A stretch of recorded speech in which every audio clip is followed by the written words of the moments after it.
तो कैसा चल रहा है आपका जीवन? क्या कुछ योजनाएँ हैं? क्या कुछ कहाँ-कहाँ आप इस गाने के अलावा भी कहाँ-कहाँ क्या कुछ साइन किया है? मैं अब देख रहा हूँ कि अब एकदम से खूब आप काम कर रही हैं। जी। तो थोड़ा बताइए ना अपनी योजनाओं के बारे में। आई एम अभी काफ़ी कुछ साउथ इंडस्ट्री में काम चल रहा है। मैं बहुत सारी तेलुगु मूवीज़ कर रही हूँ और उसमें से एक 5-6 दिन पहले रिलीज़ भी हुई है। सो बहुत कुछ हो रहा है लाइफ में and touchwood I am keeping busy. और मुझे बिज़ी रहना बचपन से आदत है तो बहुत अच्छा लगता है जब अलग अलग इंडस्ट्री के लोग अप्रोच करते हैं और बहुत क्वालिटी काम करने का मौका मिलता है।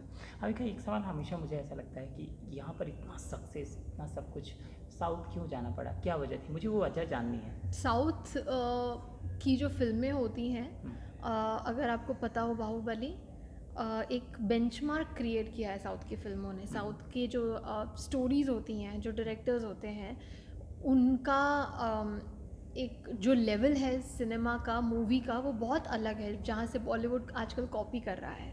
So at the end of the day मुझे एज एन एक्टर अपने आप को चैलेंज करना था कि क्या मैं वो डिफ़िकल्ट चीज़ें भी कर पाती हूँ कि नहीं, विच इज़ वाई मैंने तेलुगु सिनेमा चुना। तेलुगु भाषा में बात करना, डायलॉग करना ये आसान नहीं है। I still had to work a lot on it and मुझे बहुत प्राउड फील होता है दैट आज उस इंडस्ट्री में मुझे इतना रिस्पेक्ट मिलता है, इतना मुझे इतनी अपॉर्चुनिटीज़ मिलती हैं because at the end of the day इस एज में 3 मूवीज़ खुद प्रोड्यूस कर पाना एक अलग इंडस्ट्री में जो आपको भाषा तक नहीं आती, ये सबके साथ नहीं होता।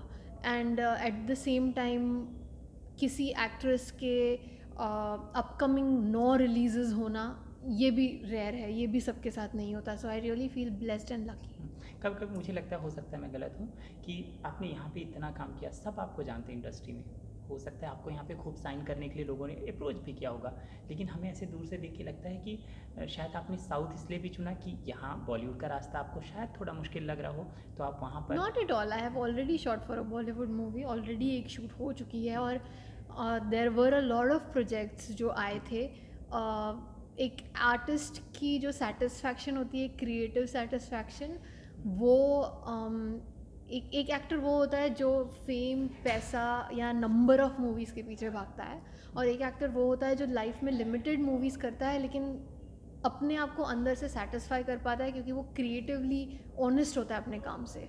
सो आई थिंक मैं उस कैटेगरी में हूँ जहाँ मुझे रेस में नहीं भागना है, मुझे उस नंबर 1 वाली रेस में नहीं जाना है। मैं बहुत खुश हूँ जो मैं काम कर रही हूँ, और अगर इस एज पे तेलुगु इंडस्ट्री में 3 मूवी मैं अपने दम पर, सिर्फ अपने दम पर प्रोड्यूस कर पाती हूँ, तो मेरे लिए इससे बड़ी बात और कुछ ये नहीं है। बहुत बड़ी बात है और इसको मैं सैल्यूट भी करता हूँ। Thank you so much. एक और चीज़ जानना चाहता हूँ कि देखिए, आप डाइनिंग हॉल नोन है, हर बच्चा बड़ा सो बूढ़ा सब स्वीट, जानता है और सब आपको प्यार सो भी करते स्वीट, हैं। थैंक और यू। वो लोग कहीं हिंदी फिल्मों में एकदम और ज़्यादा इंतज़ार कर रहे हैं कि जैसे 3 फिल्में थैंक यू। आपने वहाँ कर ली, यहाँ पे आप करती हैं, तो आपका मन तो और ज़्यादा होगा यहाँ काम करने का। कौन सा एक्टर, किस प्रोड्यूसर, किस डायरेक्टर के साथ यहाँ बॉलीवुड में काम करना है? मैं ज़रूर बहुत सारे नए लोगों के साथ भी काम करना चाहती हूँ क्योंकि आजकल बिकॉज ऑफ OTT इतनी अपॉर्चुनिटीज़, इतनी नई फिल्में आने लग गई हैं, इतने नए कॉन्सेप्ट्स आने लग गए हैं कि हर चीज़ बहुत इंटरेस्ट करती है एज एन एक्टर। तो मैं तो डेफिनेटली चाहती हूँ मैं बहुत सारे लोगों के साथ काम करूँ एंड जल्दी ऐसा कुछ होगा। Let's hope, wait and watch, because अभी फ़िलहाल मैं बहुत ऑनेस्ट हूँ, अभी फ़िलहाल तेलुगु में मेरे इतने कमिटमेंट्स है कि मेरे पास एक्चुअल में डेट्स नहीं है।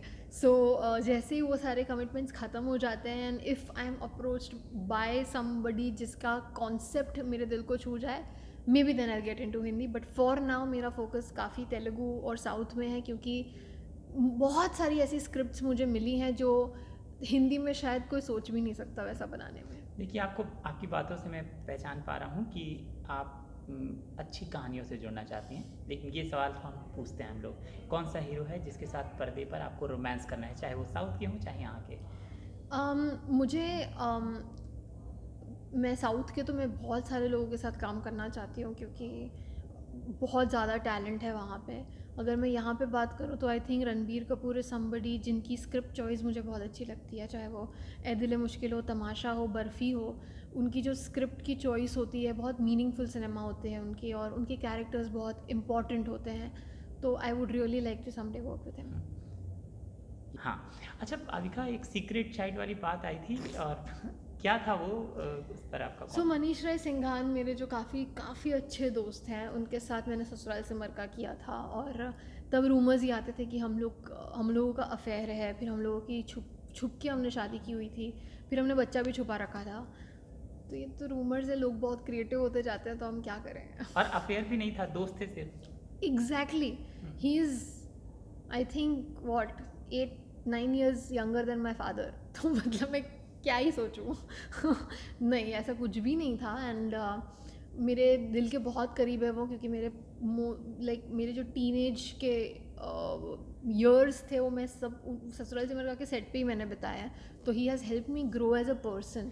मुझे बहुत अच्छा इंसान बनाया उन्होंने। मेरे काफ़ी करीबी दोस्त हैं, और मेरे बर्थडे के दिन उन्होंने शादी किया। मतलब इससे बड़ा गिफ्ट कोई बेस्ट फ्रेंड को क्या दे सकता है। मतलब आप मज़े ले रही थी, दुनिया जब आपके अफेयर की चर्चा करती थी तो आप लोग हंसते थे, Of मज़े ले course, रहे थे आप। भाई हम लोग बहुत हंसते थे। हम लोग तो हम जानबूझ के पढ़ते थे ऐसी चीज़ें कि अरे अन्य कहानी है, वेरी गुड।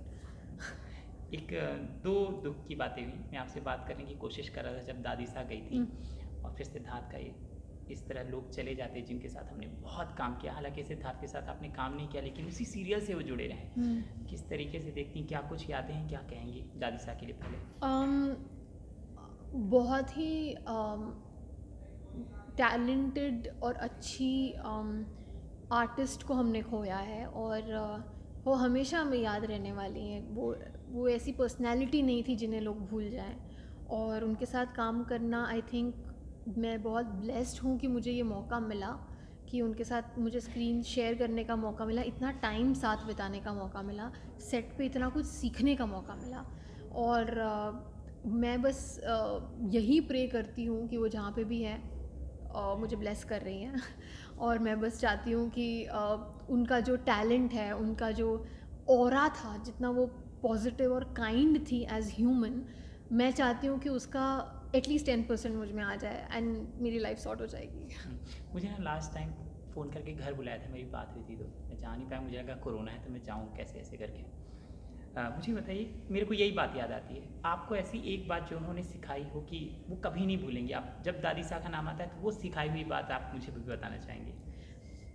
जब भी उनकी कोई भी बात आती है, मुझे एक चीज़ याद आती है कि उनके घर पे कुछ भी होता था, चाहे वो किसी की डेथ ही क्यों ना हो, वो अगले दिन सेट पे होती थी। वो उतने ही डेडिकेशन के साथ काम करती थी, चाहे उनकी पर्सनल लाइफ में कुछ भी हो रहा हो। और उस एज में पूरी हमारी ऑब्वियसली जो स्क्रिप्ट होती है वो इंग्लिश में लिखी हुई होती है, जो हम हिंदी में प्रोनाउंस करते हैं, लेकिन वो पूरा साइड में हिंदी में लिखती थी। अपने जो एक्शंस होते थे कि इस डायलॉग पे मैं खड़ी हुई, इस डायलॉग पे मैं बैठी, वो सब लिखती थी अपने हाथों से। और वो जो मेहनत करती थी, मैं उससे इतना ज़्यादा इंस्पायर हुई हूँ, मैं बता नहीं सकती, क्योंकि वो ऑलरेडी उस लेवल पे थी जहाँ पे लोग उन्हें रिस्पेक्ट करते थे and all of that, but every day वो अपना 100% देती थी, चाहे वो किस भी लेवल पे हो। एंड वो मुझे हमेशा यही, अगर मेरी लाइफ में भी कुछ भी होता है, मैं सिर्फ यही सोचती हूँ कि अगर वो उस एज में ये सब कर सकती हैं तो मेरे लिए तो ये बहुत छोटी बात है। तो वो हमेशा याद रहता है। मैं जानता हूँ आप लोगों का एक व्हाट्सएप ग्रुप था, आप लोग सब जुड़े हुए थे। तो कभी कभी ऐसा लगता है जब हम करने के लिए लायक हुए, हमें भी लगा कि हम शायद प्रोड्यूस करेंगे तो दादी साहब को बुलाएंगे, कभी ऐसी मन में कोई भावना थी तो दादी साहब हमारे बीच नहीं रही? आई थिंक कुछ भी अगर लाइफ में अच्छा होता है तो आप उन लोगों के साथ शेयर करने की कोशिश करते हो जो हमेशा आपके साथ रहे हैं और जो आपको लगता है आपके वेल विशर्स हैं। सो मेरी लाइफ में तो जब भी जो भी शेयर होता था उस ग्रुप पे हमेशा जाता था कि आज मेरी ये मूवी आ रही है, आज मैंने ये किया, आज मैंने वो किया। ऑब्वियसली ये चीज़ हमेशा रहेगी दिल में कि अब वो शेयर करने के लिए, वो ब्लेसिंग और विशेस देने के लिए वो नहीं है साथ। बट मुझे ये भी पता है कि वो जहाँ पे भी है हमें ब्लेस कर रही हैं, ना ही सिर्फ मुझे, बट हम जिन के साथ उन्होंने काम किया, क्योंकि सच में एक ब्लेसिंग है उनके साथ स्क्रीन शेयर कर पाना। और उस एज में शायद मुझे उतना उस चीज़ की वैल्यू नहीं पता थी, क्योंकि मैं तो सेट पे ऐसे ही खेलते कूदते चली जाती थी और निकल जाती थी बहुत कुछ सीख के। लेटर मुझे बहुत सारी चीज़ें रियलाइज़ हुई कि मैं कितना कुछ सीखी हूँ। ये स्क्रिप्ट पे ये लिखने वाली बात, ये बहुत लेटर मुझे समझ आई। मैं उस 8 साल की एज में शायद ही कुछ समझ आता हो, तो जब मुझे ये सारी चीज़ें बाद में रियलाइज़ हुई, मुझे ये भी पता चला कि I am not just talking about her, but उस सेट पे मैंने हर एक इंसान से बहुत कुछ सीखा है। और अगर मैं उनकी स्पेशली बात करूँ तो it is truly a blessing that मुझे ये मौका मिला। सिद्धार्थ शुक्ला के लिए आपकी मुलाकात होती थी कभी, साथ में कभी स्क्रीन शेयर किया? जी नहीं, हमने साथ में कभी स्क्रीन शेयर नहीं किया, लेकिन हम डेफिनेटली मिले हैं 2-3 बार।